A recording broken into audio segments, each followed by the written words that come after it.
धान व सोयाबीन की कटाई के बाद अक्सर कम जमीन वाले किसान भाई इस असमंजस में रहते हैं कि गेहूं की फसल लगाए या फिर सरसों की फसल लगाए, किसमें ज्यादा अच्छी कमाई होगी। कम जमीन वाले किसान भाइयों के लिए कौन सी फसल सही रहेगी, यह जानने के लिए हम इस वीडियो में गेहूं और सरसों की आपस में तुलना करेंगे और जानेंगे कि किसान भाइयों को कौन सी फसल लगाना चाहिए कि उन्हें अच्छी से अच्छी आमदनी हो। गेहूं व सरसों, हम इन दोनों फसलों की आपस में तुलना इन 5 पॉइंट्स के माध्यम से करेंगे। पहला, इन दोनों फसलों की बीज बुआई का समय क्या है। दूसरा, 1 एकड़ से हमें कितना उत्पादन मिलेगा। तीसरा, गेहूं व सरसों का मार्केट में भाव क्या मिलता है। चौथा, 1 एकड़ में इन फसलों से हमें कितनी आमदनी हो सकती है। पांचवा, 1 एकड़ में इन फसलों से हमारी कितनी लागत आती है। साथ ही साथ हम यह भी जानेंगे कि हमें गेहूं की फसल से ज्यादा प्रॉफिट देखने को मिलता है या फिर सरसों की फसल से ज्यादा प्रॉफिट देखने को मिलता है। इसके साथ ही मैं आपको इस वीडियो में यह भी बताऊंगा कि जिन किसान भाइयों के पास में 5 एकड़ की कृषि भूमि है तो वे कौन सी फसल लगाए। गेहूं की फसल लगाना सही रहेगा या फिर सरसों की फसल लगाना सही रहेगा। इसलिए इस वीडियो को अंत तक जरूर देखें। अब हम आते हैं हमारे पहले पॉइंट पर, गेहूं व सरसों की बीज बुआई का समय क्या है। इन दोनों ही फसलों की बुआई रबी के सीजन में की जाती है। सरसों की देश के अलग अलग राज्यों में 15 सितंबर से लेकर 15 नवंबर के बीच में बुआई होती है। वह गेहूं की अक्टूबर के महीने से लेकर दिसंबर के महीने तक अलग अलग राज्यों के किसान भाई बीज बुआई करते हैं। गेहूं व सरसों, इन दोनों ही फसलों की बुआई हम सभी तरह की मिट्टी में कर सकते हैं। वह आपकी मिट्टी में सारे जरूरी पोषक तत्व मौजूद होने चाहिए। बात करें सरसों की फसल के लिए मिट्टी के पीएच मान की, तो मिट्टी का पीएच मान 6 से लेकर 7.5 के बीच में होना चाहिए। वह गेहूं की फसल के लिए मिट्टी का पीएच मान 6 से 7 के बीच में होना चाहिए। अब हम जानते हैं कि 1 एकड़ में अगर हम गेहूं की फसल लगाते तो हमें कितना उत्पादन मिलता है। वह अगर हम 1 एकड़ में सरसों की फसल लगाते तो हमें कितना उत्पादन मिलता है। हम सबसे पहले गेहूं की फसल से 1 एकड़ से हमें कितना उत्पादन मिलता है वह जानते हैं। उत्पादन की दृष्टि से चीन के बाद में गेहूं के उत्पादन में भारत का स्थान दूसरे नंबर पर आता है। अगर हम पूरे भारत की बात करें अलग अलग राज्यों के किसान भाइयों की, तो 1 एकड़ से 18 क्विंटल के आसपास हमारा एवरेज उत्पादन आता है।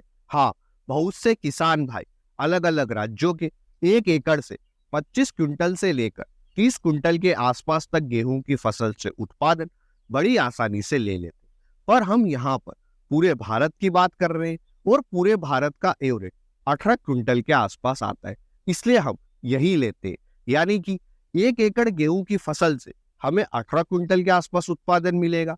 वह अगर हम सरसों की बात करें तो उत्पादन की दृष्टि से सरसों का भारत में तीसरा स्थान आता है। पहले नंबर पर कनाडा व रूस आते हैं। उसके बाद में हमारा देश भारत का नंबर आता है। वह 1 एकड़ सरसों की फसल से हमें 8 क्विंटल के आसपास उत्पादन मिलता है। हाँ, अभी हमारा एवरेज उत्पादन 10 क्विंटल के आसपास गया है, लेकिन फिर भी भारत के अगर हम समस्त राज्यों की बात करें, जिन 27 राज्यों में सरसों की खेती होती है, तो इनका एवरेज 8 क्विंटल के आसपास ही निकल कर आता है। इसलिए सरसों की फसल से हमारा उत्पादन हुआ 8 क्विंटल, यानी कि गेहूं की फसल से हमारा उत्पादन हुआ था 18 क्विंटल और सरसों की फसल से 1 एकड़ से हमारा उत्पादन हुआ 8 क्विंटल। अब हम आते हैं हमारे तीसरे पॉइंट, भाव पर। हमें गेहूं का क्या भाव देखने को मिलता है और सरसों का हमें क्या भाव देखने को मिलता है। वीडियो में आगे बढ़ने से पहले जिन भी किसान भाइयों ने अभी तक भी इस वीडियो को लाइक नहीं किया तो सबसे पहले तो इस वीडियो को लाइक करें और अगर हमारे चैनल पर नए हैं तो इसे सब्सक्राइब करें। गेहूं व सरसों, इन दोनों ही फसलों की एमएसपी यानी कि मिनिमम सपोर्ट प्राइस भारत सरकार के द्वारा तय की गई है। गेहूं की एमएसपी 23 व 24 के अनुसार 1 कुंटल की 2125 रुपए तय की गई है। वह सरसों की एमएसपी 2023 व 24 के अनुसार 5450 रुपए प्रति क्विंटल तय की गई है। हम इन दोनों ही फसलों का एमएसपी का ही भाव लेंगे। हाँ, पर कई बार किसान भाइयों को गेहूं का एमएसपी से भी कम भाव मंडी में देखने को मिलता है और सरसों का कई बार किसान भाइयों को एमएसपी से भी अच्छा भाव देखने को मिलता है। जैसे पिछले कुछ सालों से सरसों का मंडी भाव 8,000 रुपए प्रति क्विंटल के आसपास भी गया है, पर हम फिर भी इन दोनों फसलों का एमएसपी का जो भाव तय किया गया है वही लेंगे। हमारा 1 एकड़ गेहूं की फसल से उत्पादन हुआ था 18 क्विंटल, वह 1 क्विंटल का भाव हमने 2,125 रुपए लिया है। यानी कि 1 एकड़ गेहूं की फसल से हमारी आमदनी हुई 38,250 रुपए। 1 एकड़ सरसों की फसल से हमारा उत्पादन हुआ था 8 क्विंटल, वह 1 क्विंटल का हमने भाव लिया है 5,450 रुपए। इस तरह 1 एकड़ सरसों की फसल से हमारी आमदनी हुई 43,600 रुपए। यानी कि 1 एकड़ गेहूं की फसल से हमारी आमदनी होगी 38,250 रुपए और सरसों की फसल से 1 एकड़ से हमारी आमदनी होगी 43,600 रुपए। अब हमें मुनाफा निकालने के लिए पहले इन दोनों फसलों में आने वाली लागत को निकालना होगा। इसलिए हम लागत निकालने के लिए आते हैं हमारे 5वें पॉइंट पर। 1 एकड़ गेहूं व सरसों की फसल में कितनी लागत आती है। हम इन दोनों फसलों की लागत एक साथ ही निकालते हैं। एक साइड आपको सरसों की फसल में जिन जिन में हमारी लागत आती है वह दिखेगी, और दूसरे साइड गेहूं की फसल में हमारी जिन जिन में लागत आती है वह दिखेगी, और हम इन दोनों फसलों में आने वाली लागत का टोटल निकाल देंगे। जैसे कि सरसों की फसल में हमारा बीज का खर्चा 1,500 रुपये आता है और गेहूं की फसल में हमारा बीज का खर्चा 2,000 आता है, पर सरसों के बीज उपचारित होकर आते हैं और गेहूं के बीजों का हमें उपचार करना पड़ता है, जिसका हमारा खर्च 210 रुपये आता है। इन दोनों ही फसलों के लिए खेत की तैयारी का हमारा खर्च 4-4 हजार रुपये आएगा। सरसों की फसल में खाद का खर्च 2,750 रुपए के आसपास आता है और गेहूं की फसल में खाद का खर्च 2,600 रुपए के आसपास आता है। स्प्रे का भी इन दोनों फसलों में खर्च लगभग समान आता है। जैसे सरसों में 750 रुपए आते हैं और गेहूं में 800 रुपए। खरपतवार नाशक का इन दोनों का खर्च लगभग सेम आता है 600 रुपए। हार्वेस्टिंग व थ्रेशिंग का इन दोनों फसलों का हमारा खर्च 2-2 हजार रुपए आता है, और मिसलेनियस कॉस्ट यानी कि छोटे मोटे कामों में आने वाली लागत, इन दोनों का खर्च भी 1,000 रुपए ही आएगा।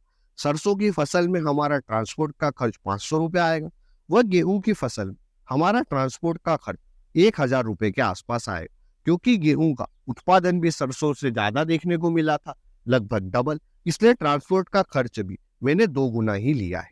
इस तरह 1 एकड़ सरसों की फसल में हमारी लागत आएगी 13,100 रुपए और गेहूं की फसल में हमारी लागत आएगी 14,210 रुपए। अब हमने इन दोनों फसलों में आने वाली आमदनी और लागत को निकाल दी, तो अब हम बड़ी आसानी से पता कर सकते हैं कि गेहूं की फसल से हमें ज्यादा अच्छा प्रॉफिट देखने को मिलेगा या फिर सरसों की फसल से ज्यादा अच्छा प्रॉफिट देखने को मिलेगा। 1 एकड़ गेहूं की फसल में हमारी आमदनी हुई थी 38,250 रुपए और लागत आई थी 14,210 रुपए। तो गेहूं की फसल से हमारा प्रॉफिट हुआ 24,040 रुपए और सरसों की फसल में हमारी लागत आई थी 13,100 रुपए और आमदनी हुई थी 43,600 रुपए। तो सरसों की फसल से हमारा प्रॉफिट हुआ 30,500 रुपए। यानी कि हमें सरसों की फसल से 6,500 रुपए के आसपास तक 1 एकड़ गेहूं की फसल की तुलना में ज्यादा प्रॉफिट देखने को मिलेगा। तो अब बहुत से किसान भाइयों के मन में यह होगा कि तो हम गेहूं की जगह सरसों की फसल ही लगा दे, अगर हमारे पास में 5 एकड़ कृषि भूमि है। तो आप ऐसा बिल्कुल भी नहीं कर। अगर आपके पास में 5 एकड़ कृषि भूमि है और अगर आप रिस्क कम लेना चाहते तो आप 2 एकड़ में सरसों की फसल लगाएं और 3 एकड़ में गेहूं की फसल लगाएं। और अगर आप रिस्क ज्यादा लेना चाहते तो आप 3 एकड़ में सरसों की फसल लगाएं और 2 एकड़ में गेहूं की फसल लगाएं। ऐसा क्यों? क्योंकि गेहूं की फसल में हमें सरसों की फसल की तुलना में ज्यादा सिंचाई करना पड़ती है। इसलिए अगर बेमौसम की बारिश भी होती है दिसंबर जनवरी के महीने में, तो भी आपकी गेहूं की फसल के खराब होने के चांसेस लगभग ना के बराबर रहेंगे, पर सरसों की फसल प्रभावित हो सकती है। साथ ही साथ दिसंबर और जनवरी के महीने जो पाला पड़ता है उससे गेहूं की फसल को कम से कम नुकसान होता है, पर सरसों की फसल को पाले से काफी ज्यादा नुकसान होता है। इसलिए अगर बेमौसम की बारिश हो जाती है और पाला गिर जाता है तो आपकी सरसों की फसल के खराब होने के चांस ज्यादा रहेंगे गेहूं की फसल की तुलना।